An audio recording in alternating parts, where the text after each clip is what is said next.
Pada tanggal 3 Juli tahun 2023, Senin siang, Komisi C DPRD Kota Surabaya gelar rapat membahas Raperda Kota Surabaya tentang pertanggungjawaban pelaksanaan APBD Kota Surabaya tahun anggaran 2022. Dalam rapat pembahasan tersebut, hadir Kepala Bapeda Penelitian dan Pengembangan, Kepala Badan Pendapatan Daerah, Kepala Badan Pengelolaan Keuangan dan Aset Daerah, Kepala Bagian Pengadaan Barang, Jasa dan Administrasi Pembangunan atau Satuan 4, Kepala Dinas Lingkungan Hidup, Pemerintah Kota Surabaya. Rapat digelar di ruang rapat Komisi C DPRD Surabaya, Jalan Yos Sudarso dan dipimpin Aning Rahmawati, Wakil Ketua Komisi C dari fraksi PKS. Dalam hal ini apa yang ditanyakan Pak Endi, saya mengasih LH tahun 2022 berapa persen yang masuk lahan. Detailnya itu yang mau kita tanyakan supaya kita tahu perbandingan. Asalnya kayak untuk Pak Hebi membuat RKA kemudian DPA itu semuanya berawal dari RKPD. RKPD itu dari Musrenbang Kelurahan, kemudian sampai dengan kota, dan salah satunya adalah pokok pikiran DPRD. Nah, ketercukupan ini saya sudah minta datanya ke Pak Pekung untuk 2022 sebagai bahan evaluasi, dan nanti masih bisa ditambahkan di 2023. Jadi pokir yang ada mungkin di bidangnya Pak Hebi itu sepertinya bak sampah atau bak sampah. Nah itu nanti setelah kita cek ulang, nanti mungkin Pak Ketua menyampaikannya, kita cek ulang maka PAK harus terpenuhi. Karena itu amanah rakyat yang dititipkan kepada DPRD Kota Surabaya. Mohon menjadi catatan utama Pak Hebi, dan nanti akan ketemu dengan kita di Banggar apa yang disampaikan oleh Pak Hebi di PAK 2023. Kita bisa merubahnya di PAK 2023. Pak Amin, tidak boleh ada ketika Pak Kadar meminta jawabannya habis. Jadi nanti saya nyampaikan bahwa kita backup penuh terkait dengan masalah anggaran kebijakan agar performa di Dinas Lingkungan Hidup itu tetap bagus, ada jalinan hubungan yang bagus. Usai rapat membahas Raperda Kota Surabaya tentang pertanggungjawaban pelaksanaan APBD Kota Surabaya tahun anggaran 2022, media Lensa Parlemen menemui Aning Rahmawati selaku pimpinan rapat. Aning mengatakan, hasil dari rapat LKPD bersama DLH tadi gimana Bu? Hari Yang ini disoroti itu tadi. kita bersama dengan Bapeda Litbang, AP dan DLH.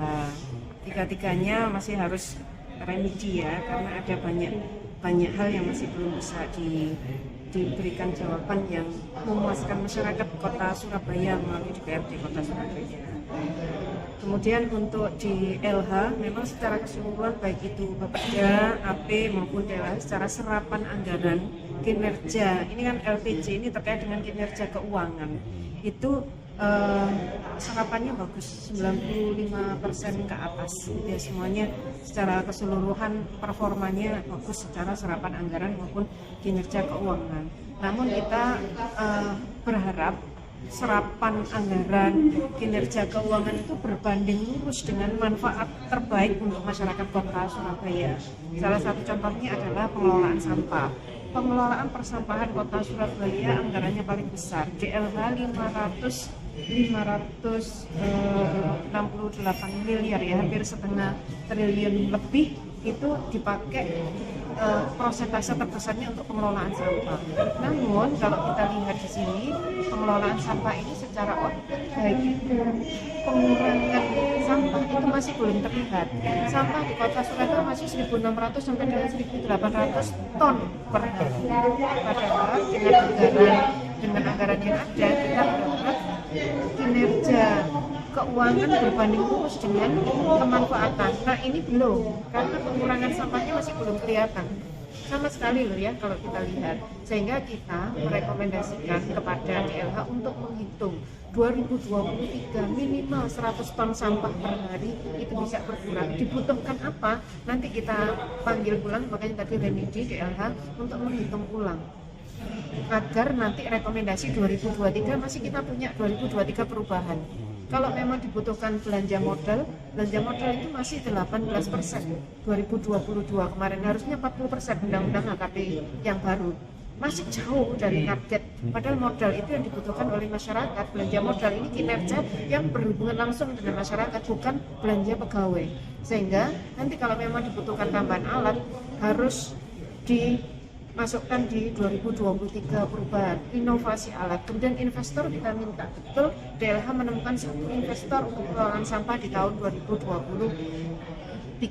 Kemudian untuk zero waste secara jangka panjang kultural sesuai dengan raperda yang ada, diharapkan DLH itu juga mencatat apakah memang kurang SDM, TPS 3R harus ditambah berapa, kemudian juga SDM untuk penguatan bank sampah ini harus ditambah berapa. Kita minta hitung secara rigid, nanti kita ketemu di hari Jumat, kita sudah bisa menentukan pengurangan. Harapan dari Dewan sendiri Bu nantinya ini? Itu tadi, kita sangat berharap besar kinerja keuangan itu berbanding lurus dengan kemanfaatan terbesar yang diperoleh oleh masyarakat.